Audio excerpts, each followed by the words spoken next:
NCM learning centre. வணக்கம் நண்பர்களே. நம்ம இந்த வீடியோல டிஎன்பிஎஸ்சி நடத்திய கம்பைன்ட் இன்ஜினியரிங் சர்வீஸ் எக்ஸாமினேஷன்ஸ் 2024 அதுல எலக்ட்ரிக்கல் இன்ஜினியரிங் கொஸ்டின் நம்பர் 151 இருந்து கொஸ்டின் நம்பர் 200 வரை இந்த கொஸ்டினை எப்படி சால்வ் பண்றது அப்படிங்கிற இந்த வீடியோல நம்ம பேசலாம். ஆல்ரெடி பார்ட் 1 வீடியோல கொஸ்டின் நம்பர் 1ல இருந்து கொஸ்டின் நம்பர் 100 வரை நம்ம சால்வ் பண்ணிருக்கோம். பார்ட் 2 வீடியோல கொஸ்டின் நம்பர் 101ல இருந்து கொஸ்டின் நம்பர் 150 வரை நம்ம சால்வ் பண்ணிருக்கோம். அந்த ரெண்டு வீடியோ உங்களுக்கு வேணும் அப்படின்னா இந்த வீடியோடைய டிஸ்கிரிப்ஷன் பாக்ஸ்ல அந்த வீடியோ லிங்க் கொடுத்துருக்கேன், நீங்க அதை கொஞ்சம் கொத்து பண்ணிக்கோங்க. சரிங்களா? இப்போ இந்த வீடியோல கொஸ்டின் நம்பர் 151ல இருந்து கொஸ்டின் நம்பர் 200 வரை ஒன் பை ஒன்னா நம்ம சால்வ் பண்ணலாம். 154 கொஸ்டின்ஸ். இந்த கொஸ்டின்ஸ் பாத்தீங்கன்னா எலக்ட்ரோமேக்னெட்டிக் ஃபீல்டு தெரிஞ்சது கேட்டாங்க. ரொம்ப ஈஸியான கொஸ்டின்ஸ். வால்யூம் சார்ஜ் டென்சிட்டினா என்ன அப்படிங்கிறது கேட்காங்க. வேற ஒண்ணுமே கிடையாது. வால்யூம் சார்ஜ் டென்சிட்டிங்கிறது என்ன அப்படின்னா சார்ஜ் பை வால்யூம். சரியா? ஸோ ஆப்ஷன் டி வந்து கரெக்டான ஆன்சர்ஸ். சார்ஜ் டென்சிட்டி அதாவது ஏரியா சார்ஜ் டென்சிட்டி அப்படின்னா சார்ஜ் பை ஏரியான்னு சொல்லுவோம். வால்யூம் சார்ஜ் டென்சிட்டி அப்படின்னா சார்ஜ் பை வால்யூம் சொல்லுவோம். ஸோ ஆப்ஷன் டி வந்து கரெக்டான ஆன்சர்ஸ். அடுத்து 152 கொஸ்டின்ஸ். இந்த கொஸ்டின்ஸ் பாத்தீங்க அப்படின்னா renewable energy sources and storage devices அந்த சப்ஜெக்ட்ஸ்ல இருந்து கேட்டிருக்காங்க. இதுல மினி ஹைட்ரோ பவர் பிளான்ட் அந்த டாபிக்ல இருந்து கேட்டிருக்காங்க. 60 கிலோவாட் பவர் அவுட்புட் நமக்கு வேணும் அப்படின்னா ஹெட் வந்து 100 மீட்டர் இருக்கு அப்படின்னா எவ்வளவு டிஸ்சார்ஜ் இருக்கணும் அப்படின்னு சொல்லி கேட்காங்க. எஃபிஷியன்சி வந்து 55% சொல்றாங்க. ஸோ எவ்வளவு டிஸ்சார்ஜ் வரும் அப்படின்னு சொல்லி பார்த்தோம்னா நமக்கு தெரியும் ஆல்ரெடி ஒரு ஃபார்முலா பவர் எஸ்டிமேஷன். இந்த மினி ஹைட்ரோ பவர் பிளான்ட்டுக்கு பவர் எஸ்டிமேஷன்ஸ் எப்படி இருக்கும் அப்படின்னா 9.81. இது வந்து கிராவிட்டி, இது டிஸ்சார்ஜ், கியூ வந்து டிஸ்சார்ஜ், ஹைச் வந்து ஹெட் எஃபிஷியன்சி. இந்த நாளை பிறகு நமக்கு வந்து பவர் எஸ்டிமேஷன்ஸ் கிடைச்சிடும். ஸோ இப்போ இது வந்து நமக்கு எல்லாமே கொடுத்துட்டாங்க. கியூ மட்டும் நம்ம கண்டுபிடிக்கணும். ஹெட் கொடுத்தாங்க, எஃபிஷியன்சி கொடுத்துட்டாங்க, எவ்வளவு கிலோவாட் நமக்கு வேணுங்கிறது கொடுத்துட்டாங்க. ஸோ அதுல இருந்து நம்ம சப்ஜெக்ட் பண்ணோம்னா என்ன கிடைக்கும்? கியூ வேல்யூ என்ன கிடைக்கும் அப்படின்னா 0.111 metre cube per second. So அடுத்து 153 கொஸ்டின்ஸ். இதுவுமே renewable energy sources and storage devices அந்த சப்ஜெக்ட்ல இருந்து கேட்டிருக்காங்க. விண்ட் டர்பைன் கான்செப்ட்ஸ் கேட்டிருக்காங்க. ஓகேங்களா? ஆல்ரெடி நம்ம விண்ட் டர்பைன் பத்தி நம்ம ஃபுல்லா டிஸ்கஸ் பண்ணிருக்கோம். உங்களுக்கு அந்த ரிலேட்டடா உங்களுக்கு மெட்டீரியல்ஸ் வீடியோஸ் வேணும்னா நம்ம என்சி லேர்னிங் சென்டர் வெப்சைட்ஸ் இருக்கு, அப்படின்னா யூடியூப் சேனல்ல பாத்தீங்கன்னா உங்களுக்கு கிடைக்கும். ஸோ விண்ட் டர்பைனை பொறுத்தவரையில கைனடிக் எனர்ஜிங்கிறது எப்படி இருக்கும் அப்படின்னா இதுதான் half rho A v1 minus v2 the whole cube into t.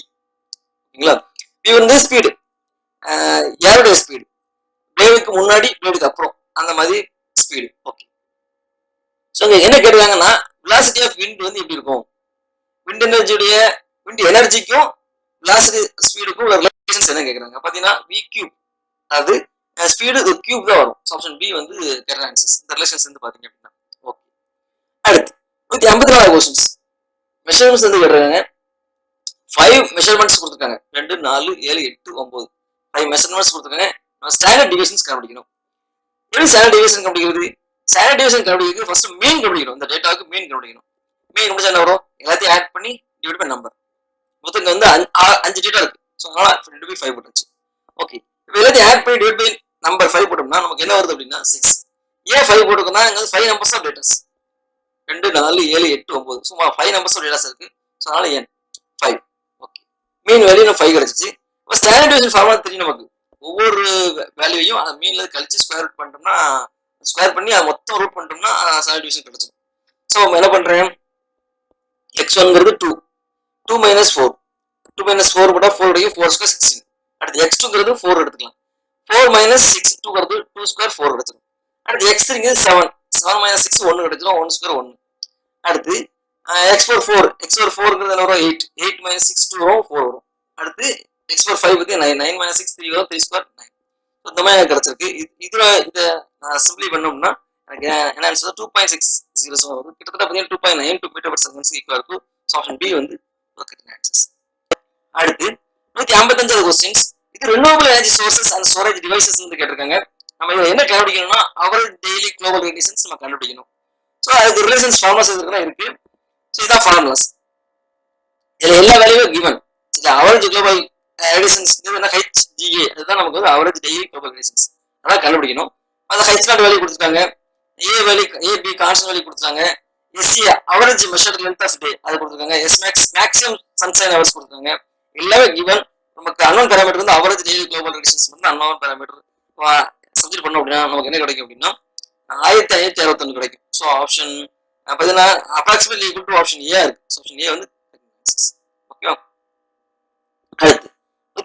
Questions. இது ஆப்ரேஷன் ஆம்பிளிஃபையர் கேட்டிருக்காங்க. என்னன்னா ஸ்லூ ரேட் வந்து எப்படி நம்ம வந்து அதோட யூனிட் என்ன? ஃபர்ஸ்ட் ஸ்லூ ரேட் என்னன்னு தெரிஞ்சா ஆன்சர் பண்ணிக்கலாம். ஸ்லூ ரேட்ங்கிறது என்ன அப்படின்னா rate of change of output voltage with respect to time. Time பொறுத்து அவுட்புட் வோல்டேஜ் எப்படி சேஞ்ச் ஆகுது. இங்க டைம் வந்து மைக்ரோ செகண்ட்ஸ் தான் சொல்லுவாங்க. ஸோ அப்போ என்ன வரும்? Volt per micro seconds. Option C வந்து அடுத்து 157 கொஸ்டின்ஸ். பேசிக் எலக்ட்ரானிக்ஸ் தான் கேட்குறாங்க.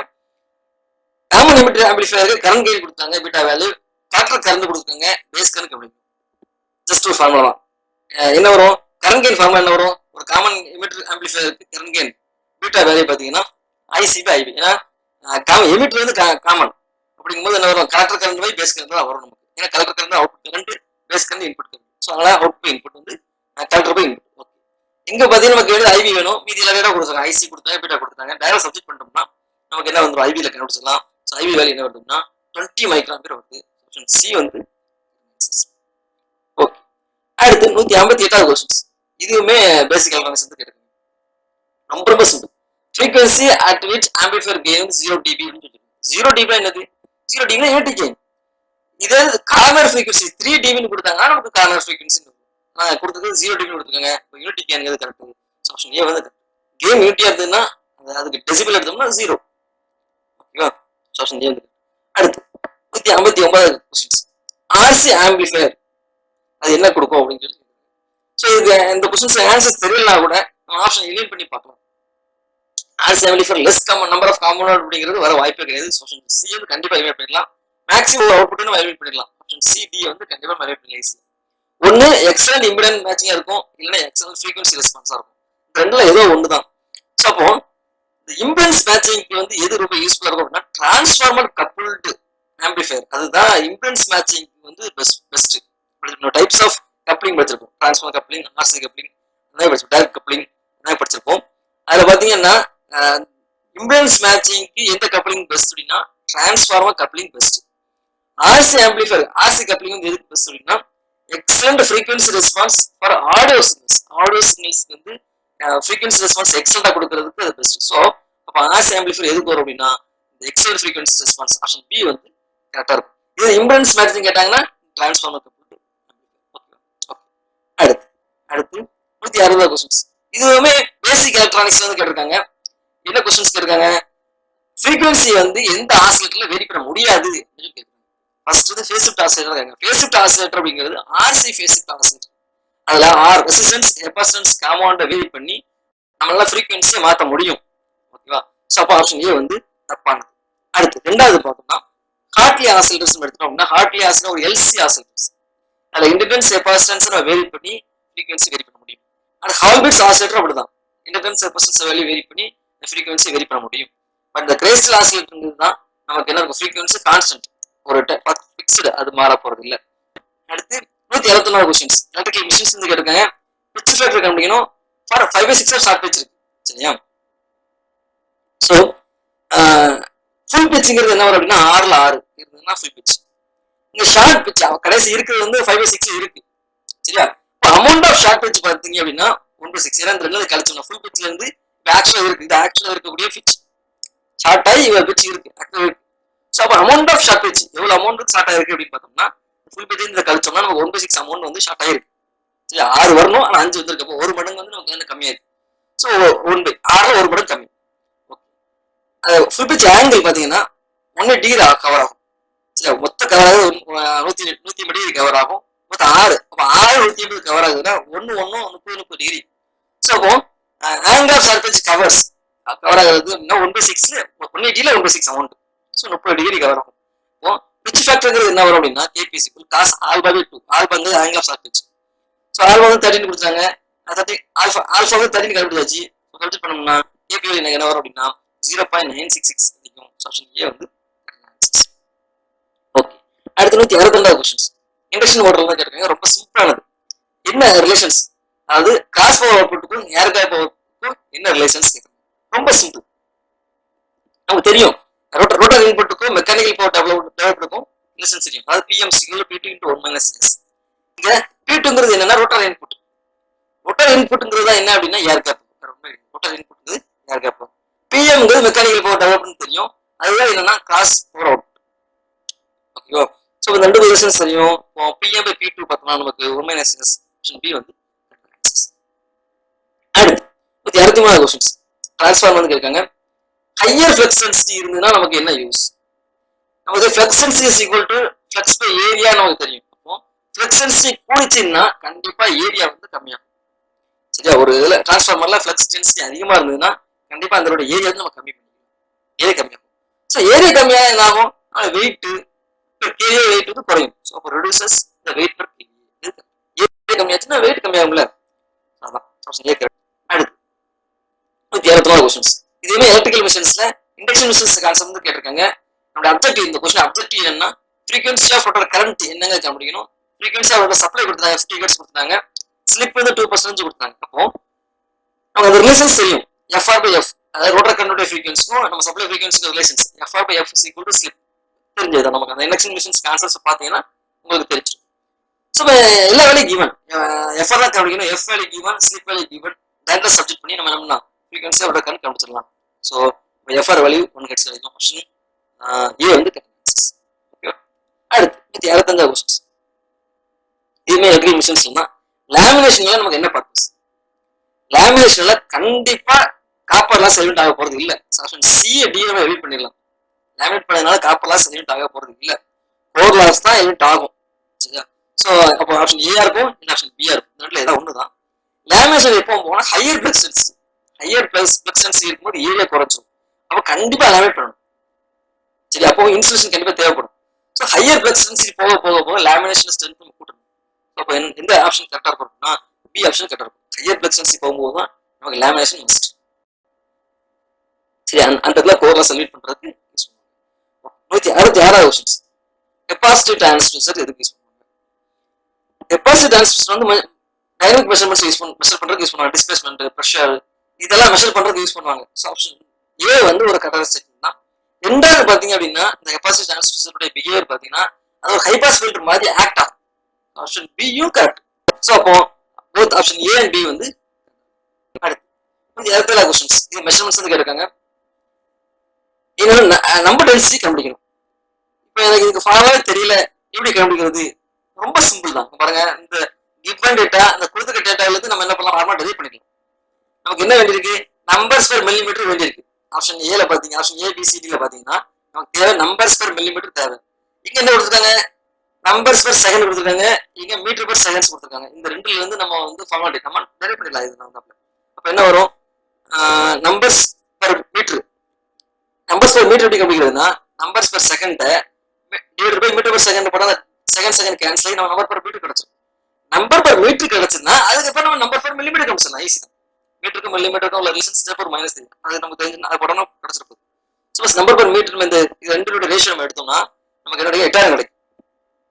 சப்போ 8 number per millimetre. Option A வந்து சரி. அந்த ஃபார்முலா வந்து என்ன பண்ணிட்டோம்?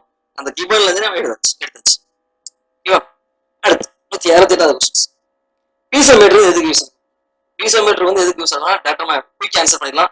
கேஜ் பிரஷர் தான் மெஷர் பண்றதுக்கு யூஸ் ஆகும். ஆப்ஷன் ஏ வந்து ஆன்சர். அடுத்து 169 கொஸ்டின்ஸ். மெஷர்மெண்ட்ஸ் வந்து கேட்குறாங்க. இதே ஈஸியா ஆன்சர் பண்ணிடலாம். நல்லா ரீட் பண்ணுங்க. நமக்கு தெரியும் கெல்வின் ஸ்டேபிள் பிரிட்ஜ் நமக்கு தெரியும். கெல்வின் ஸ்டேபிள் பிரிட்ஜ் வந்து லோ ரெசிஸ்டன்ஸ் மெஷர் பண்றதுக்கு யூஸ் பண்ணுவோம். ஸோ அப்போ கெல்வின் ஸ்டேபிள் பிரிட்ஜ் வந்து என்ன வருது? டி வந்து நமக்கு என்ன வருதுன்னா டி வந்து 2 வருது. டி வந்து 2 பாத்தீங்கன்னா ஆப்ஷன் ஏ கிடைக்கலாம், இல்ல ஆப்ஷன் சி கிடைக்கலாம். ஆப்ஷன் பி கண்டிப்பா தப்பு, ஆப்ஷன் டி கண்டிப்பா தப்பு. ஓகே, இந்த கெல்வின் ஸ்டேபிள் பிரிட்ஜ் வந்து நம்ம 2 ஆப்ஷன் செலக்ட் பண்ணியாச்சு. அதுக்கப்புறம் ஃப்ரீக்வன்சி மெஷர் பண்றதுக்கு வெயின் பிரிட்ஜ் தான் ஃப்ரீக்வன்சி மெஷர் பண்றதுக்கு யூஸ் பண்ணுவோம். ஸோ சி வந்து எதுக்குன்னா 4. சி வந்து 4 எதுக்கு வரும்? சி வந்து 4 வருதுன்னா ஆப்ஷன் பி தான் ஆன்சர். அடுத்து 170 கொஸ்டின்ஸ். இது பாத்தீங்கன்னா எலக்ட்ரிக்கல் மிஷின்ஸ்ல இருந்து கேட்டிருக்காங்க. ஸ்டார்டர் டெல்டா கன்வர்ஷன் இருந்து கேட்டிருக்காங்க. ஸோ உங்க டெல்டா வேலை கிவ், பட் நம்ம ஸ்டார் கண்டுபிடிக்கணும். ஸோ ஸ்டார்டர் டெல்டா கன்வெர்ட் பண்றதுக்கு இந்த டயக்ராம்ஸ் நமக்கு தெரியும். இந்த இதை போட்டுக்கணும். போட்டு டெல்டா வேலை கிவன், டெல்டா வேலைங்கிறது RX RY RZ வேலை கிவன். நம்ம கண்டுபிடிக்க வேண்டியது RA RB RC கண்டுபிடிக்கணும். ஏதாவது ஒண்ணு கொண்டு தான் போதும். எல்லாமே ஈக்குவல் வேல்யூ. ஸோ அப்போ RAங்கிறது எப்படி எழுதலாம் அப்படின்னா RAங்கிறது இந்த RX RZ இந்த ரெண்டுல கரெக்டா இருக்கு. RX RZ divided by RX plus RY plus RZ. ஓகேவா? ஸோ என்ன பண்றேன்? இல்ல எல்லா வேலையும் கிவன் தானே. ஆர்எக்ஸ் ஆர்செட் வேல்யூ கொடுத்துட்டாங்க, அது ஆர்ஏ வேல்யூ டேரக்ட் காமிச்சிருக்காங்க. ஸோ இப்போ ஆர்எக்ஸ் வேல்யூ என்ன √3 இன்டு இசட், ஆர்ஒய்யும் √3 இன்டு செட் தான், ஆர்இசட் √3 இன்டு செட் தான். சப்ஜெக்ட் பண்ணாலுக்கா ஆர்ஏ வேல்யூ இசட் √3 கிடைச்சிருக்கு. இப்போ ஆப்ஷன் பார்த்தீங்கன்னா ஏ வந்து. ஓகேவா, அடுத்து 174 கொஸ்டின்ஸ். இதுவுமே மெஷர்மெண்ட்ஸ் கேட்குறாங்க. 2 watt meter method. 2 watt meter மெத்தட்ல நம்ம 2 watt meter reading 2 watt meter reading நம்ம ஆட் பண்ணா மொத்தம் பவர் கிடைச்சிருது. So power drawn by the load பார்த்தீங்கன்னா W1 + W2 2 வாட் மீட்டர் தான் யூஸ் பண்றோம். அது 2 லோடு ஆட் பண்ணா எனக்கு கிடைச்சிரும் மொத்த மெஷர்மெண்ட் 3 வாட்ஸ் கிடைச்சிரும். ஓகேவா, ஸோ இப்போ W1 பார்த்தீங்கன்னா 15 கிலோவாட், W2 பார்த்தீங்கன்னா -4 ஆட் பண்ணா எனக்கு 11 கிலோவாட். அடுத்து 172 கொஸ்டின்ஸ். இந்த கொஸ்டின்ஸ் மெஷர்மெண்ட்ஸ் வந்து கேட்டிருக்காங்க. அப்ஜெக்டிவ் என்ன அப்படின்னா நம்ம ஃபேஸ் கரண்ட் கண்டுபிடிக்கணும். ஓகே, லைன் வோல்டேஜ் கொடுத்துட்டாங்க 240 சொல்லிட்டு, இம்பிடன்ஸ் கொடுத்துருக்காங்க. சரியா, ஒவ்வொரு ஃபேஸ் இம்பிடன்ஸும் கொடுத்துட்டாங்க. ஸோ நம்ம கண்டுபிடிக்கிறது ஃபேஸ் கரண்ட் கண்டுபிடிக்கணும். ஸோ அப்போ என்ன பண்ணணும் அப்படின்னா ஃபேஸ் வோல்டேஜ் தெரிஞ்சிச்சுன்னா நம்ம என்ன பண்ணலாம், ஃபேஸ் கரண்ட் கண்டுபிடிச்சிடலாம். ஸோ இந்த லைன் வோல்டேஜ் வந்து நான் என்ன பண்றோம்னா ஃபேஸ் வோல்டேஜ் மாத்துறேன். இங்க கொடுத்துருக்க கனெக்ஷன் வந்து டெல்டா கனெக்ஷன் கொடுத்துருக்காங்க. அப்போ டெல்டா கனெக்ஷனோட ரிலேஷன்ஸ் நமக்கு தெரியும், phase voltage line voltage relations. So VL = V phase for delta connections. So அப்போ phase voltage 240. So phase voltage தெரிஞ்சிச்சு, இம்பிடன்ஸ் தெரிஞ்சு போச்சு, அப்போ ஃபேஸ் கரண்ட் நம்ம கண்டுபிடிச்சிடலாம் டேரக்டா, வோல்டேஜ் பை இம்பிடன்ஸ். ஸோ 245 இந்த ஃபேஸ் வந்து 25 ∠90. சரியா, மேல 25 எடுத்துட்டோம் அப்படின்னா current value 9.6 amps. So option A வந்து கரண்ட் ஆன்சர்ஸ். ஓகேவா, அடுத்து 173 கொஸ்டின்ஸ். இது சர்க்யூட் தியரி வந்து கேட்டிருக்காங்க. டிரான்சியன்ட் ரெஸ்பான்ஸ் பிஹேவியர் அந்த கான்செப்ட்ஸ் வந்து கேட்டிருக்காங்க. அப்ஜெக்டிவ் என்னன்னா கரண்ட் ஃப்ளோ த்ரூ இண்டக்டர் கண்டுபிடிக்கணும். இந்த சுவிட்ச் பார்த்தீங்கன்னா ரொம்ப நேரம் ஓப்பன் இருக்கு, இந்த சுவிட்ச் ரொம்ப நேரம் ஓப்பன் இருக்கு, t = 0 செகண்ட்ஸ்ல க்ளோஸ் பண்றோம், அப்போ இண்டக்டர் வழியா ஃப்ளோ இருக்காங்க. ஓகேவா, ஸோ நமக்கு தெரியும் அந்த இண்டக்டர் பார்த்தீங்கன்னா long time connect with source. இந்த சுவிட்ச் ஓப்பன்ல இருக்கு, long time connect with source. அப்போ எப்படி ஆக்ட் ஆகும், ஒரு சோர்ஸ் கூட லாங் டைம் கனெக்ட் இருந்ததுன்னா அந்த இண்டக்டர் வந்து ஷார்ட் சர்க்யூட் ஆக்ட் ஆகும். ஓகே, ஷார்ட் ஆகிட்டு இப்போ இண்டக்டர் வழியா கரண்ட் என்னவா இருக்கும், I = VBR போட்டோம்னா நீ வந்து 15 வோல்ட் 10 ohms எடுத்தோம்னா நம்ம 1.5 ஆம்ஸ் கிடைச்சிச்சு. இண்டக்டர் வழியா கரண்ட் 1.5 ஆம்ஸ். இப்போ t = 0 டைம் நான் என்ன பண்றேன் அப்படின்னா சுவிட்சை வந்து க்ளோஸ் பண்றேன். அப்போ t = 0 டைம்ல சுவிட்சை க்ளோஸ் பண்ணா அந்த டைம்ல t = 0 டைம்ல இண்டக்டர் எப்படி ஆக்ட் ஆகும்னா அதுக்கு முன்னாடி என்ன கரண்ட் ஃப்ளோ இருந்ததோ அந்த கரண்ட் ஃப்ளோ தான் இருக்கும் t = 0 செகண்ட்ஸ். டைம் ஆக ஆக ஆக டிஸ்சார்ஜ் ஆகும். ஓகேவா, ஸோ t = 0 செகண்ட்ஸ்ல பழைய கரண்ட் 1.5 ஆம்ஸ் இருந்தது. ஆப்ஷன் பி வந்து. ஓகே, அடுத்து 174 கொஸ்டின்ஸ். கொஸ்டின் அப்ஜெக்டிவ் என்னன்னா அவரேஜ் வேல்யூ கண்டுபிடிக்கணும். ஒரு சைன் வேவுடைய மேக்ஸிமம் வேல்யூ கொடுத்தாங்க, பீக் வேல்யூ கொடுத்தாங்க, நம்ம அவரேஜ் வேல்யூ கண்டுபிடிக்கணும். ஸோ பார்த்தீங்கன்னா தெரியும் ஒரு சைன் வேவுக்கு அவரேஜ் வேல்யூ எடுத்தோம்னா கண்டிப்பாக 0 தான், 0 இல்லை. பட் எப்படி எடுத்துக்கிறதுனா ஒரு ஹாஃப் சைக்கிள் மட்டும் எடுத்துக்கணும். ஹாஃப் சைக்கிளுக்கு மென்ஷன் பண்ணலைங்க. சரியா, ஹாஃப் சைக்கிள் எடுக்கணும் ஃபுல் சைக்கிள் எடுக்கணும் இல்லை, ஃபுல் சைக்கிள் தான் கண்டிப்பாக 0 தான். ஆப்ஷன் 0 இல்லைங்க, அதனால நம்ம அவரேஜ் வேல்யூ எடுத்து பார்க்கலாம். ஹாஃப் சைக்கிள் எடுத்து பார்க்கலாம். ஹாஃப் சைக்கிள் எடுத்தோம் அப்படின்னா அவரேஜ் வேல்யூ என்ன வரும், 2Im/π. அதுல நம்ம வந்து எதில் படிச்சிருப்போம் அப்படின்னா ரெக்டிஃபயர்ஸ்ல படிச்சிருப்போம், ஹாஃப் ரெக்டிஃபயர்ஸ்ல படிச்சிருப்போம். So 2Im/π. இந்த Im வேல்யூ கொடுத்துட்டாங்க. டேரக்டா சப்ஜெக்ட் பண்ணோம்னா என்ன வரும் அப்படின்னா 7.64 ஆம்ஸ் வரும். ஆப்ஷன் பி வந்து கரெக்ட் ஆன்சர்ஸ். ஓகே, இதுல வந்து கண்டிப்பா 24 ஆம்ஸ் கண்டிப்பா இருக்காது, 12 ஆம்ஸ் கண்டிப்பா இருக்காது, இன் பிட்வீன் BRC தான் இருக்கும். நம்ம அந்த ஃபார்முலா போட்டோம்னா நமக்கு பி ஆப்ஷன் கிடைச்சிடும். ஓகே, அடுத்து 175 கொஸ்டின்ஸ். எலக்ட்ரிக்கல் சர்க்யூட்ஸ் வந்து கேட்டிருக்காங்க, ரெசோனன்ஸ் கான்செப்ட்ஸ் வந்து கேட்டிருக்காங்க. ஒரு சீரிஸ் RLC சர்க்யூட்ஸ்க்கு எந்த இடத்துல வோல்டேஜ் அக்ராஸ் இண்டக்டன்ஸ் வந்து மேக்ஸிமம் இருக்கும். ஸோ நம்ம ஐடியலா எடுத்துட்டோம் அப்படின்னா ரெசோனன்ஸ் ஃப்ரீக்வன்சில மேக்ஸிமம் இருக்கும். பட் ப்ராக்டிக்கல் கேஸ்ல எடுத்தோம்னா வோல்டேஜ் அக்ராஸ் இண்டக்டன்ஸ் வந்து எப்போ அதிகமா இருக்கும் அப்படின்னா just after resonance frequency. Resonance frequency கொஞ்சம் அதிகமா இருக்கும்போது நமக்கு என்ன ஆகும்னா இண்டக்டன்ஸ் வோல்டேஜ் ரொம்ப அதிகமா இருக்கும். இது கெப்பாசிட்டன்ஸ் எடுத்துக்கிட்டீங்க அப்படின்னா எப்போ இருக்கும் அப்படின்னா கொஞ்சம் அந்த ரெசோனன்ஸ் ஃப்ரீக்வன்சி கொஞ்சம் அதிகமா இருக்கும்போது நமக்கு வந்து அதிகமா இருக்கும். இது ப்ராக்டிக்கல் கேஸ். சரியா, தியரட்டிக்கல் கேஸ்ல ரெசோனன்ஸ் கண்டிஷன்ஸ்ல தான் வோல்டேஜ் அக்ராஸ் இண்டக்டன்ஸோ வோல்டேஜ் ரெசிஸ்டன்ஸோ மேக்ஸிமம் இருக்கும். பட் ப்ராக்டிக்கல் கேஸ்ல இண்டக்டன்ஸ் பார்க்கும்போது ரெசோனன்ஸ் ஃப்ரீக்வன்சி கொஞ்சம் கம்மியா கொஞ்சம் அதிகமா இருக்கும்போது அதிகமா இருக்கும். கெப்பாசிட்டன்ஸ் பார்த்தீங்கன்னா ரெசோனன்ஸ் ஃப்ரீக்வன்சி கொஞ்சம் கம்மியா இருக்கும்போது அதிகமா இருக்கும். ஆப்ஷன் பி வந்து அடுத்து 176 கொஸ்டின்ஸ். இதுமே எலக்ட்ரிக்கல் சர்க்யூட்ஸ் வந்து கேட்காங்க. ஒரு RC சர்க்யூட் கொடுத்தாங்க, வோல்டேஜ் அக்ராஸ் ரெசிஸ்டன்ஸ் வேல்யூ கொடுத்தாங்க, வோல்டேஜ் அக்ராஸ் கெப்பாசிட்டன்ஸ் கொடுத்தாங்க, டோட்டல் மேக்னெட் என்ன இருக்கும். டோட்டல் மேக்னெட் பார்த்தோம்னா VR² + VC². சரியா, VR value known, VC value known. நான் சப்ஜெக்ட் பண்ணோம்னா எனக்கு V வேல்யூ என்ன கிடைக்குன்னா 7.2 வோல்ட் கிடைக்கும். ஆப்ஷன் ஏ வந்து 20வது கொஸ்டின்ஸ் சிக்னல் அண்ட் சிஸ்டத்துல கேட்டிருக்காங்க நம்ம இசட் ட்ரான்ஸ்ஃபார்ம் கண்டுபிடிக்கணும். ஸோ எப்படி கண்டுபிடிக்கிறது அப்படின்னா இசட் ட்ரான்ஸ்ஃபார்ம் பேசிக் ஃபார்முலா தெரிஞ்சுன்னா ஈஸியாக கண்டுபிடிச்சிடலாம்.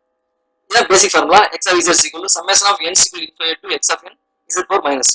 இந்த x of n value given நான் டேரக்டா சப்ஜெக்ட் பண்றேன். x of n value subject பண்ண இந்த மாதிரி வருது. இதை நான் என்ன பண்றேன் எக்ஸ்ட்ராக்ட் பண்றேன். சம்மேஷனா இடிச்சிடுறேன். அப்ப என்ன வரும் ஃபர்ஸ்ட் 0 சப்ஜெக்ட் பண்றேன், அடுத்து 1 சப்ஜெக்ட் பண்றேன், அடுத்து 2 அப்படி இன்ஃபினிட் வரை சப்ஜெக்ட். இது எக்ஸ்ட்ராக்ட் பண்ணா என்ன வரும்?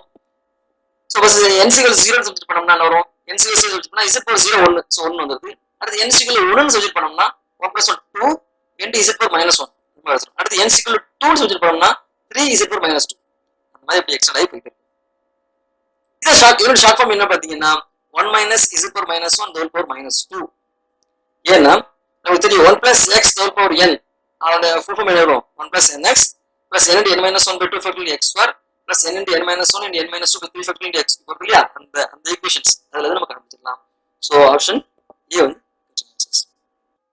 அடுத்து 176 क्वेश्चंस. இது பாத்தீங்கன்னா மைக்ரோ ப்ராசஸர் மைக்ரோ கண்ட்ரோலர்ல இருந்து கேட்டிருக்காங்க. क्वेश्चन அப்ஜெக்டிவ் என்ன அப்படின்னா புஷ் psw அந்த கமாண்டை எக்ஸிக்யூட் பண்ணோம்னா அது என்னது? ஃபெட்ச் பண்ணுமா இல்ல ரீட் ஆர் ரைட் பண்ணுமா அப்படின்னு சொல்லி கேக்குறாங்க. சோ புஷ் அப்படினாலே நம்ம வந்து தள்ளுறது தான். சோ ரைட் பண்றதா இருக்கும். சோ இத பார்த்தோம்னா ஆப்ஷன் சி ல எலிமினேட் பண்ணிடலாம்.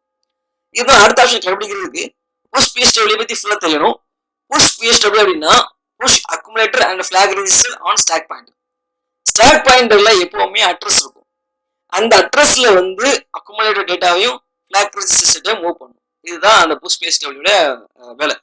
சோ எப்படி ஆகுதுன்னா ஃபர்ஸ்ட் இந்த ஸ்டாக் பாயிண்டர்ல ஒரு அட்ரஸ் இருக்கு இல்லையா? அந்த அட்ரஸ்ல இருந்து ஒரு அட்ரஸை குறைச்சி அந்த அட்ரஸ்ல ஒரு அட்ரஸ் குறைச்சிடும், டிகிரீன் பண்ணும். அந்த அட்ரஸ்ல அக்குமுலேட் டேட்டாவை மூவ் பண்ணும். சரியா? ரெண்டாவது இனிஷியலா ஸ்டாக் பாயிண்டர்ல என்ன அட்ரஸ் இருக்கோ அதை 2 தடவை டிகிரீன் பண்ணி அந்த அட்ரஸ்ல ஃபிளாக் ரெஜிஸ்டர் டேட்டாவை மூவ் பண்ணும். அதாவது ஃபார் எக்ஸாம்பிள் அக்குமுலேட் டேட்டா வந்து 33 ஹைட்ஸ்னு வச்சுக்கோ, ஃபிளாக் ரெஜிஸ்டர் டேட்டா வந்து 25ன்னு வச்சுக்கோ. ஸ்டாக் பாயிண்டர்ல இனிஷியலா D015 அப்படிங்கிற ஒரு அட்ரஸ் இருக்கு. ஓகேவா? எடுத்துடுவோம். இப்போ இந்த புஷ் psw கமாண்ட் எக்ஸிக்யூட் பண்ணா என்ன நடக்கும் அப்படின்னா ஃபர்ஸ்ட் வந்து ஸ்டாக் பாயிண்டர் உள்ள அட்ரஸை ஃபெட்ச் பண்ணும்.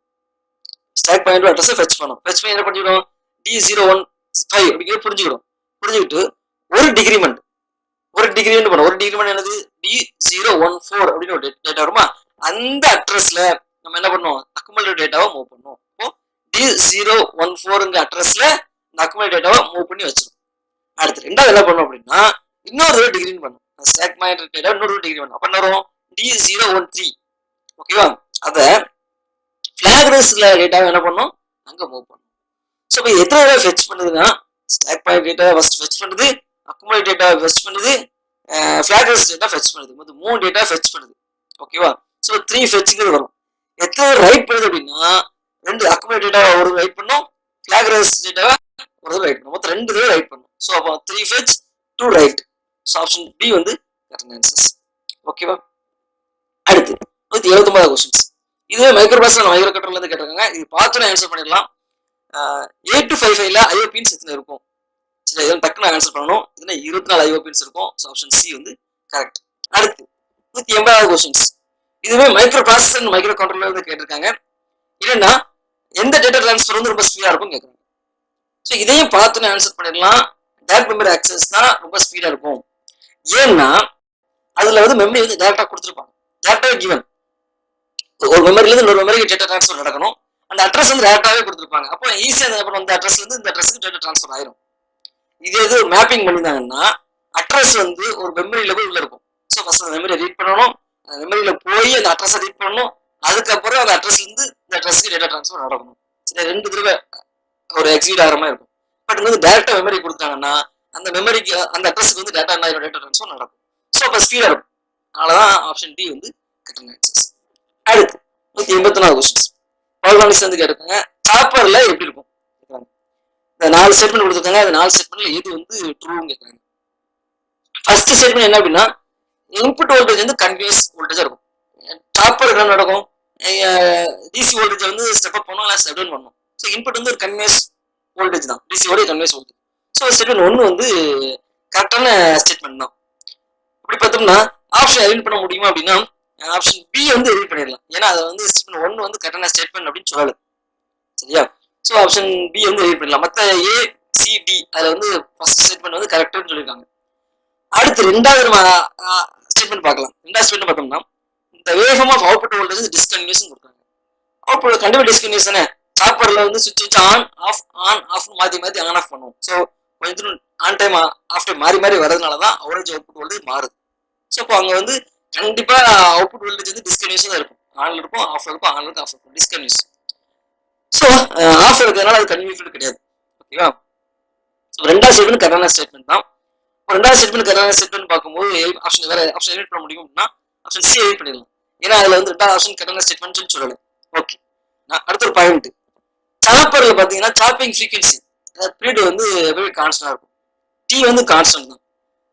டி ஆன் ஆஃப் மட்டும் தான் வேரியபிளா இருக்கும். நல்லா புரிஞ்சுக்கணும். சாப்பர்ல வந்து total T time period total time அதாவது ஃப்ரீக்வன்சி வந்து constant. But on time off time வந்து வேரியபிள். ஓகேவா? ஸோ அப்போ இதை பார்த்தீங்கன்னா ஆப்ஷன் 4 பார்த்தீங்கன்னா என்ன சொல்லியிருக்காங்க அப்படின்னா டி வந்து வேரியபிள், டி ஆன் கான்ஸ்டன்ட் அப்படின்னு சொல்றாங்க. ஸோ ஆப்ஷன் 4 வந்து கண்டிப்பா தப்பான ஸ்டேட்மெண்ட். ஆப்ஷன் 4 கண்டிப்பா தப்பான ஸ்டேட்மெண்ட். அப்போ இப்போ பார்த்தீங்கன்னா ஆப்ஷன் டி நம்ம எலிட் பண்ணிடலாம். அதாவது ஆப்ஷன் டில பார்த்தீங்கன்னா 4th ஸ்டேட்மெண்ட் வந்து சரியான ஸ்டேட்மெண்ட் சொல்லியிருக்காங்க. ஸோ அப்போ ஆப்ஷன் டி எலிட் பண்ணிடலாம். ஆப்ஷன் ஏ வந்து ஓகேவா? அடுத்து இதுவுமே பவர் எலக்ட்ரிக்ஸ்ல இருந்து கேட்டிருக்காங்க. லாட்சிங் கண்ணு கொடுத்தாங்க 4 மில்லியம்ஸ் சொல்லி கொடுத்தாங்க. மினிமம் கேட் பல்ஸ் எவ்வளவு, மினிமம் விட்டு கேட் பல்ஸ் வந்து எவ்வளவு இருக்கணும் டேன் ஆகிறதுக்கு அப்படின்னு கேட்குறாங்க. ரொம்ப சிம்பிளான கொஸ்டின் தான். இந்த இண்டக்டன்ஸ் வந்து டேன் ஆகிறதுக்கு மினிமம் எவ்வளவு டைம் எடுத்துக்கணும். ஏன்னா இந்த டைல்ஸ்ல பொறுத்தவரையில ஃபார்வர்ட் ஸ்டேட்ல இருக்கு. கேட் வந்து பல்ஸ் கொடுக்காங்க, ஆனா மினிமம் ஒரு பல்ஸ் விட்டு இருக்கணும், இதுதான் ஆன் ஆகும். அப்போ இந்த இண்டக்டர் வந்து டேன் ஆகிறதுக்கு எவ்வளவு டைம் எடுத்துக்கணும், அது இருந்துச்சுன்னா நமக்கு வந்து அவ்வளவு கேட் பல்ஸ் தேவைப்படும். ஸோ அப்ப என்ன பண்ணணும், இண்டக்டர் பத்தி படிக்கிறேன். இண்டக்டர் நமக்கு தெரியும் V is equal to L into di/dt. இண்டக்டருடைய வோல்டேஜ் வந்து இதுதான். இது பேசிக்கான ஃபார்முலா. ஸோ இது L வேல்யூ 0.1 ஹென்ரின்னு சொல்லி கொடுத்தாங்க. ஸோ அப்ப என்ன பண்றேன்னா I value change in current, initial current வந்து 0 எடுத்துக்கிறேன். சேஞ்ச் கரண்ட், ஸோ இனிஷியலா போகிற கரண்ட் 0 கரண்ட், அதே டைம் வந்து initial time 0. So I - 0 T - 0 படைச்சு. ஸோ அந்த மாதிரி இந்த மாதிரி ஃபார்முலா நமக்கு கிடைச்சிடும். V is equal to L into I/t கிடைச்சிடும். சரியா? இப்போ இதுல என்ன செய்யணும் அப்படின்னா டி கண்டுபிடிக்கிறேன் டைம். ஏன்னா நம்ம டைம் தான் வேண்டி இருக்கு. இந்த ஈக்குவேஷன்ஸ்ல இருந்து நான் டைம் கண்டுபிடிக்கிறேன். அப்ப என்ன வரும், D is equal to L/V கிடைச்சது. இதுல ஐ வேல்யூ தெரியும், கரண்ட் ராஜிங் கரண்ட் 4 மில்லியம்ஸ் கொடுத்தாங்க, இண்டக்டன்ஸ் வேல்யூ கொடுத்தாங்க, வோல்டேஜ் வேல்யூ கொடுத்தாங்க. அப்போ எல்லா வேல்யூ தெரியும். இதுல இருந்து நான் டைம் கண்டுபிடிக்கிறேன். சப்ஜெக்ட் பண்ணோம்னா எனக்கு என்ன கிடைக்குன்னா 4 மைக்ரோ செகண்ட்ஸ் கிடைக்கும். அப்போ இந்த இண்டக்டர் டேன் ஆன் ஆகிறதுக்கு நமக்கு வந்து 4 மைக்ரோ செகண்ட்ஸ் தேவைப்படுது. அப்போ 4 மைக்ரோ செகண்ட்ஸ் மினிமம் இருந்தா கேட் பல்ஸ் இதுக்கு கொடுத்தாதான் என்ன ஆகும் அப்படின்னா இந்த டைரஸ்ட் வந்து டேன் ஆகும். இப்போ 3 மைக்ரோ செகண்ட்ஸ்ல கொடுத்தோம்னா இது டேன் ஆன் ஆகிறதுக்கு டைம் ஆகாது, அப்போ இது ஆன் ஆகாது. ஸோ மினிமம் டேன் ஆன் ஆகிறதுக்கு 4 மைக்ரோ செகண்ட்ஸ். இண்டக்டர் வச்சு தான். அடுத்து 183 கொஸ்டின்ஸ். பூஸ்ட் ரெகுலேட்டர் இருந்து கேட்டிருக்காங்க, ரிப்பிள் கரண்ட் கேட்டிருக்காங்க. ரொம்ப சிம்பிள் தான், அந்த ஃபார்முலா தெரிஞ்சுன்னா ஆன்சர் பண்ணிடலாம். பூஸ்ட் ரெகுலேட்டருடைய ரிப்பிள் கரண்ட் ஃபார்முலா பாத்தீங்க அப்படின்னா V in input voltage duty cycle into T time divided by inductance value. சரியா? இதுல பாத்தீங்கன்னா இண்டக்டன்ஸ் வேல்யூ கொடுத்தாங்க, L வேல்யூ, ஃப்ரீக்வன்சி கொடுத்தாங்க, ஃப்ரீக்வன்சி நம்ம டைம் முடிச்சிடலாம், ஒன்றும் ப்ராப்ளம் இல்லை. இன்புட் வோல்டேஜ் கொடுத்தாங்க 5 வோல்ட். டியூட்டி சைக்கிள் D நம்ம கண்டுபிடிக்கணும். D தான் நமக்கு கொடுக்கல. சரியா? ஸோ எப்படி டியூட்டி சைக்கிள் கண்டுபிடிக்கிறது, பூஸ்ட் ரெகுலேட்டர்னு சொல்லி கொடுத்துருக்காங்க. பூஸ்ட் ரெகுலேட்டருக்கு output voltage input voltage formula தெரியும். V0 = V into - D. So இந்த அவுட்புட் வோல்டேஜ் கொடுத்தாங்க, இன்புட் வோல்டேஜ் கொடுத்தாங்க. இந்த ஃபார்முலா இருந்து நம்ம என்ன பண்ணிடலாம், டியூட்டி சைக்கிள் டி கண்டுபிடிச்சிடலாம். ஸோ அவுட்புட் வோல்டேஜ் என்ன கொடுத்துருக்காங்க, 15 வோல்ட் கொடுத்துருக்காங்க, இன்புட் 5 வோல்ட் கொடுத்துருக்காங்க. ஸோ இதை சிம்பிளை பண்ணோம்னா டி வழி எனக்கு என்ன கிடைக்குன்னா 0.66 டியூட்டி சைக்கிள்ஸ் எனக்கு கிடைச்சிருச்சு. ஓகே, அப்போ இந்த ரிப்பிள் கரண்ட் ஃபார்முலாவில் எல்லா டேட்டாவும் known, input voltage known, D value known, டிங்கிறது என்ன ஃப்ரீக்வன்சி, இண்டக்டன்ஸ் வேல்யூ கொடுத்துருக்காங்க. Inductance value 150 micro henry. Okay, இப்போ எஃப் வந்து 25 கிலோ ஹெர்ட்ஸ்னால 25,000 எடுத்தேன். டி வேல்யூ என்ன கிடைக்கும், 1/25,000. ஏன்னா டி = 1/f. ஓகே, இப்போ இதை சப்ஜெக்ட் பண்றேன். அப்போ ரிப்பிள் கரண்ட் எனக்கு என்ன கிடைக்கும் அப்படின்னா 0.88 வருது. ஸோ ஆப்ஷன் சி வந்து கரெக்ட் ஆன்சர். ஓகேவா? அடுத்து 184 கொஸ்டின்ஸ். இதுவுமே பவர் இருந்து கேட்டிருக்காங்க, ஒரு எஸ்எல்ஆர்ஜி கேட்டிருக்காங்க. எஸ்சியோட பிஹேவியர் அது தெரிஞ்சிச்சுன்னா நம்ம ஆன்சர் பண்ணிடலாம். எஸ்சிஆர்ல ஆனோடு வந்து positive with respect to cathode சொல்லிட்டாங்க. அப்போ கண்டிப்பா அது ஃபார்வர்ட் ஸ்டேஜ் தான். எஸ்சிஆர்ல வந்து ஆனோடு பாசிட்டிவ், எஸ்சிஆர் டையோட்ல பார்த்தீங்கன்னா anode positive with respect to கேத்தோடுனா கண்டிப்பா அது ஃபார்வர்ட் ஸ்டேஜ் தான். பட் கேட் கேட் எஸ்ஐல பொறுத்தவரை கேட்ல வந்து ஒரு பல்ஸ் கொடுக்கணும். கேட் பாசிட்டிவ் பல்ஸ், பாசிட்டிவ் ஒரு நெகட்டிவ் ஒரு பல்ஸ் கொடுத்தாதான் நமக்கு என்ன ஆகும்னா ஆன் ஆகும். கேட் வந்து ஓப்பனா இருக்கு அப்படின்னா ஃபார்வர்ட் கிளாக்கிங். சரியா? ஆனோட் கேத்தோட வச்சு பார்க்கும்போது அது வந்து ஃபார்வர்ட் ஸ்டேட். கேத்தோட்ல நம்ம பல்ஸ் கொடுத்தோம்னா அது கனெக்ஷன் நடக்கும், ஃபார்வர்ட் கனெக்ஷன் மோட் போயிடும். பட் கேட்ல வந்து நமக்கு வந்து எந்த பல்ஸுமே கொடுக்காது, எந்த வோல்டேஜும் கொடுக்காத போகுது. அது வந்து ஆன் ஸ்டேட்டுக்கு போகாது, ஆஃப் ஸ்டேட்ல இருக்கும். அதனால இதை என்ன சொல்லுவோம், ஃபார்வர்ட் கிளாக்கிங் ஸ்டேட் மோட்னு சொல்லுவோம். அடுத்து 185 கொஸ்டின்ஸ்.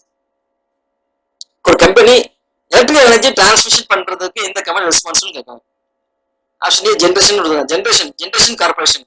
ஜென்கோங்கிறது generation corporation. ஜென்ரேஷன்ங்கிறது உற்பத்தி மட்டும்தான் பண்ணும். டிரான்ஸ்மிஷன் தான் என்ன பண்ணும், டேட்டா வந்து இந்த எலக்ட்ரிக்கல் எனர்ஜி வந்து டிரான்ஸ்மிட் பண்ணும். அந்த அது பொறுப்பு அதுக்கு தான் இருக்கு. சரியா? டிஸ்கோங்கிறது டிஸ்ட்ரிபியூஷன், வீட்டுக்கு உபயோகப்படுத்துறது. ஸோ டிஸ்கோங்கிறது ஜென்கோ கிடையாது. அப்போ என்னென்ன டிரான்ஸ்கோ தான் அந்த எலக்ட்ரிக்கல் எனர்ஜி வந்து டிரான்ஸ்மிட் பண்றதுக்கான ரெஸ்பான்சிபிள் எடுத்துக்கணும். அடுத்து 186 கொஸ்டின்ஸ். எனர்ஜி ஆடிட் ஸ்ட்ராட்டஜி இதெல்லாம் இருக்கும் அப்படின்னா இதை பார்த்து ஆன்சர் பண்ணலாம். அதுல எல்லாமே இருக்கும். Option A correct. General consideration, preliminary studies, detail studies எல்லாமே அதில் வந்துடும். அடுத்து 187 கொஸ்டின்ஸ். இது பார்த்தீங்கன்னா பவர் சிஸ்டத்துல இருந்து கேட்டிருக்காங்க. அப்ஜெக்டிவ் என்ன அப்படின்னா ஒரு பிரேக்கருக்கு அக்ரஸா வோல்டேஜ் என்னவா இருக்கும். சரியா? இண்டக்டன்ஸ் வேல்யூ கொடுத்தாங்க, கெப்பாசிட்டன்ஸ் வேல்யூ கொடுத்தாங்க, அதுக்கப்புறம் இன்டர்பிரட் கரண்ட் வேல்யூ கொடுத்தாங்க. ஸோ இப்போ அதுல இருந்து வோல்டேஜ் அக்ரஸ் பிரேக்கர் எப்படி கண்டுபிடிக்கிறது ரொம்ப சிம்பிள். அந்த ஃபார்முலா தெரிஞ்சுன்னா ஆன்சர் பண்ணலாம். வோல்டேஜ் அக்ரஸ் பிரேக்கருக்கு என்ன ஃபார்முலா அப்படின்னா இன்டர்பிரட் கரண்ட் ரூட் ஆஃப் எல்/சி. இது மூணுமே கொடுத்தாங்க. இன்டர்பிரட் கரண்ட் கொடுத்தாங்க, இண்டக்டன்ஸ் வேல்யூ கொடுத்தாங்க, கெப்பாசிட்டன்ஸ் வேல்யூ கொடுத்தாங்க. மூணுமே இதை சப்ஜெக்ட் பண்ணோம்னா எனக்கு என்ன ஆன்சர்ஸ் வரும்னா 100 கிலோ. ஸோ ஆப்ஷன் பி வந்து ஓகேவா. அடுத்து 187 கொஸ்டின்ஸ். மிஷின்ஸ் வந்து கேட்டிருக்காங்க. எக்ஸைட்டேஷன், அதாவது ஜென்ரேட்டர்ல வந்து நான் எக்ஸைட்டேஷனா இழந்துட்டேன் அப்படின்னா என்ன ஆகும்னா, எக்ஸைட்டேஷன் இழந்துட்டோம் அப்படின்னா அந்த சிங்கர்னைசேஷன் அது இழந்துருது. சிங்கர்னைசேஷன் இழந்துட்டு நமக்கு இன்புட் பிரைமோட், அதாவது இன்புட் வந்து என்ன ஆகிட்டு இருக்கும்னா ஃபீல் ஆகிட்டே இருக்கும். இன்புட் வந்து மேபி ஹைட்ரோ பவர் பிளான்ட்ல பாத்தீங்கன்னா தண்ணி இன்புட் ஃப்ளோ ஆகிட்டு இருக்கும், ரொட்டேட் ஆகும், நம்ம சிங்கரைஸ் பண்ணி வச்சிருக்கோம் கிரிட் கூட. அந்த எக்ஸைட்டேஷன் இழந்துருச்சு அப்படின்னா அந்த பிரைமோட்ல தண்ணி விழுறது விழுந்துட்டே தான் இருக்கும். பட் ஸ்பீடு வந்து இன்க்ரீஸ் ஆகிட்டே இருக்கும். இப்போ ஜென்ரேட்டர் ஸ்பீடு வந்து ரொம்ப இன்க்ரீஸ் ஆகும். எக்ஸைட்டேஷனை இழந்துட்டோம்னா ஜென்ரேட்டர் வந்து ரொட்டேட் சிங்கரஸ் ஸ்பீடு தாண்டி ரொட்டேட் ஆகிட்டே இருக்கும். சரியா? தாண்டி ரொட்டேட் ஆகி போகும்போது ஓவர் ஸ்பீடு போய் மிஷின் வந்து ட்ரிப் ஆகிறதுக்கு வாய்ப்பு இருக்கு. ஸோ ஆப்ஷன் ஏ வந்து கரெக்டான ஆன்சர்ஸ். ஓகேவா? எக்ஸைட்டேஷன் எழுதுனா ஜெனரேட்டர் வந்து ஸ்பீடு வந்து சிங்கர் ஸ்பீடு விட அதிகமாக போகும். ஓகே, அதான் பாயிண்ட். இதுல பார்த்தீங்கன்னா நமக்கு வேண்டியது என்னன்னா லைன் வோல்டேஜ் தான் வேணும். லைன் வோல்டேஜ் தான் என்னன்னா டோட்டல் வோல்டேஜ் அக்ராஸ் ஸ்ட்ரிங். எல்லா அந்த வோல்டேஜ் அக்ராஸ் உள்ள ஸ்ட்ரிங் 3 ஸ்ட்ரிங் இருக்கு. 3 ஸ்ட்ரிங்குடைய வோல்டேஜ் கூட்டணும்னா நமக்கு அந்த லைன் வோல்டேஜ் கிடைச்சிடும். சரியா? அப்போ டோட்டல் வோல்டேஜ் அக்ராஸ் ஸ்ட்ரிங்ங்கிறது என்னன்னா டோட்டல் லைன் வோல்டேஜ் தான் கேட்டிருக்காங்க. சரியா? அப்போ எஃபிஷியன்சி தெரியும், நம்பர் ஆஃப் டிஸ்க் தெரியும், voltage across disc near to line அதுவும் தெரியும். அதாவது நம்ம லைன் வோல்டேஜ் காமிச்சிடும், அதாவது டோட்டல் வோல்டேஜ் அக்ராஸ் ஸ்ட்ரிங் காமிச்சிடும். ஸோ அப்போ total voltage across string is equal to efficiency 84.28, அதாவது எப்படி 0.8428 எழுதிக்கலாம். நம்பர் ஆஃப் டிஸ்க் 3 எழுதிக்கலாம். Voltage across disc near to லைனை பார்த்தீங்கன்னா 17.5 கிலோவாட். ஸோ 17.5 எழுதிக்கலாம். 10.3 போட்டோம்னா நமக்கு என்ன ஆன்சர் வரும் அப்படின்னா 44.25 கிலோவாட் வரும். ஸோ ஆப்ஷன் பி வந்து கரெக்ட். ஓகேவா? அடுத்து 190 கொஸ்டின்ஸ். இதுவுமே பவர் சிஸ்டம் இருந்து கேட்டிருக்காங்க, அந்த இன்சுலேட்டர்ஸ் தான் கேட்டிருக்காங்க. ஸோ இத பின் டைப் இன்சுலேட்டர் எதுக்காக யூஸ் ஆகும் அப்படின்னா பின் டைப் இன்சுலேட்டர் லோ வோல்டேஜ் தான், லோ வோல்டேஜ்க்கு யூஸ் பண்ணுவாங்க. ஸோ பார்த்தீங்கன்னா ஏ வந்து 1 வந்ததுன்னா கண்டிப்பாக ஆப்ஷன் பி மட்டும் தான் இருக்கு. ஸோ எடுத்துட்டு ஆன்சர் பண்ணிக்கலாம். அடுத்து இன்னொரு point, suspension type string insulator என்ன ஆகும்னா இந்த எண்ட்ஸ் 2 எண்ட்ல வந்து ஸ்ட்ரெயின் ஆகும். அந்த ஸ்ட்ரெயின் எஃபெக்ட் வந்து குறைக்கிறதுக்காக இந்த ஸ்ட்ரெயின் டைப் இன்சுலேட்டர் யூஸ் பண்ணுவாங்க. ஸோ அப்படி பார்த்தீங்கன்னா அந்த ஸ்ட்ரெயின்ங்கிறது சி பார்த்தீங்கன்னா இங்க வருது 2 வருது, C2 பார்த்தீங்கன்னா அப்போ இது வந்துருச்சு. ஸோ ஆப்ஷன் பி தான் கரெக்டான ஆன்சர்ஸ். இந்த 2 பாயிண்ட் வச்சு நம்ம ஆன்சர் பண்ணிக்கலாம். அடுத்து 190 கொஸ்டின்ஸ். பவர் சிஸ்டம் தான் கேட்டிருக்காங்க. ஒரு எஃபெக்ட் உடைய ஸ்டேட்மெண்ட் சொல்லிட்டாங்க, அது என்ன எஃபெக்ட்னு கேட்குறாங்க. அது என்னன்னா கரண்ட் டென்சிட்டி இருக்கு இல்லையா, அது வந்து ரொம்ப அதிகமாக இருக்கும். சர்ஃபேஸ் ஆஃப் த கண்டக்டர்ல தான் அதிகமாக இருக்கும். சென்டரை விட சர்ஃபேஸ்ல தான் கரண்ட் டென்சிட்டி அதிகமாக இருக்கும். இது என்ன எஃபெக்ட்னு சொல்லி கேட்குறாங்க.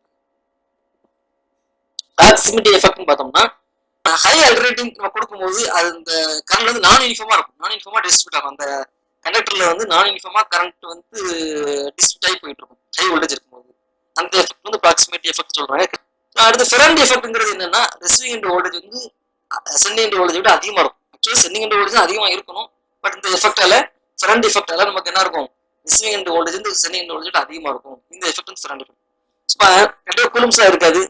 ஆப்ஷன் பி தான் ஸ்கின் எஃபெக்ட் தான் கரெக்ட். ஸ்கின் எஃபெக்ட் தான் அந்த சர்ஃபேஸ்ல வந்து அந்த கண்டென்சிட்டி அதிகமா இருக்கும், சென்டர்ல வந்து கம்மியா இருக்கும். இதனால நமக்கு வந்து என்ன வருதுன்னா அந்த கொரோனா எஃபெக்ட்லாம் அந்த கண்டக்டர்ல கொரோனா எஃபெக்ட் வரதுக்கு காரணமா இருக்கும். ஓகேவா? ஸோ பார்த்தா ஆன்சர் பண்ணிக்கலாம். அடுத்து 192 கொஸ்டின்ஸ். இதுவே பவர் சிஸ்டம்ல இருந்து கேட்டிருக்காங்க. பீரியட் வேல்யூ வந்து கேட்டிருக்காங்க. பீரியட் வேல்யூ கான்செப்ட்ஸும் ஆல்ரெடி டிஸ்கஸ் பண்ணியிருக்கோம். அந்த வீடியோ பார்த்தீங்கன்னா ஃபுல்லாக உங்களுக்கு கான்செப்ட்ஸ் கிடைக்கும்.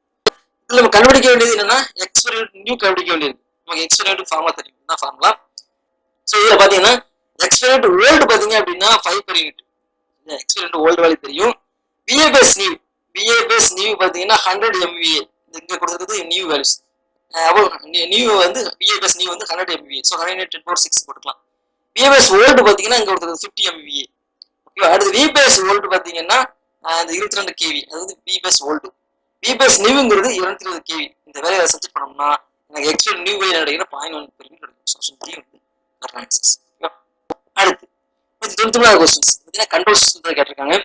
நம்ம என்ன கண்டுபிடிக்கணும் அப்படின்னா ஒரு சிஸ்டம் கொடுத்துட்டாங்க, ஓப்பன் சிஸ்டம் கொடுத்துட்டாங்க. அதுக்கு நம்ம கே வேல்யூ, இந்த கே வேல்யூ கொடுக்கணும், கண்டுபிடிக்கணும். என்ன கன்ஸ்டன்ட் கொடுத்துருக்காங்கன்னா steady state unit ramp error. Close சிஸ்டத்துக்கு steady state unit ramp error வந்து 0.1 இருக்கும். 0.1 இருந்துச்சுன்னா அந்த கே வேல்யூ என்ன? நமக்கு தெரியும் அந்த ரேம்ப் இன்புட்டுக்கு ஸ்டெடி ஸ்டேட் எரர் என்ன இருக்கும் அப்படின்னா ESSக்கு 1/kb for ramp input. Step input வந்து ஸ்டெடி ஸ்டேட் எரர் வந்து 1/1 kp. சரியா?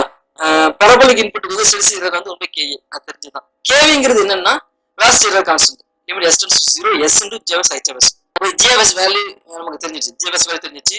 hs value unity. ஸோ இந்த சப்ஜெக்ட் இந்த வேல்யூ சப்ஜெக்ட் பண்ணோம்னா kv வேல்யூ என்ன கிடைக்கும்னா k/2 கிடைக்கும். s கேன்சல் ஆயிரும். s வேல்யூ 0 போட்டோம்னா k/2 கிடைச்சிடும். ஓகே. ஈக்குவேஷன்ஸ்ல வந்து kv வேல்யூ நமக்கு 0.1 கொடுத்துட்டாங்க. அப்புறம் இது வந்து k வேல்யூ காமிச்சிடலாம். k வேல்யூ எனக்கு என்ன கிடைக்கும்? 20 கிடைக்கும். சரியா? ஸோ ஆப்ஷன் சி வந்து கரெக்ட் ஆன்சர்ஸ். அடுத்து 194 கொஸ்டின்ஸ். கண்ட்ரோல் சிஸ்டம் வந்து கேட்டிருக்காங்க. ஃபேஸ் ஆங்கிள் இந்த டிரான்ஸ் ஃபங்க்ஷனுக்கு ஃபேஸ் ஆங்கிள் என்னவா இருக்கும்? ஒமேகா = 0 இருக்கும்போது என்னவா இருக்கும்? ஒமேகா = ∞ இருக்கும்போது என்னவா இருக்கும்? ஸோ நமக்கு ஃபேஸ் ஆங்கிள் மேல ரெண்டு ஃபேஸ் ஆங்கிள் எப்படி கண்டுபிடிக்கிறதுங்கிறது நம்ம தெளிவாக கொடுத்துருப்போம் ஒரு வீடியோல. அதை பார்த்தா உங்களுக்கு கிடைச்சிடும். ஃபேஸ் ஆங்கிள் எப்படி கண்டுபிடிக்கிறது?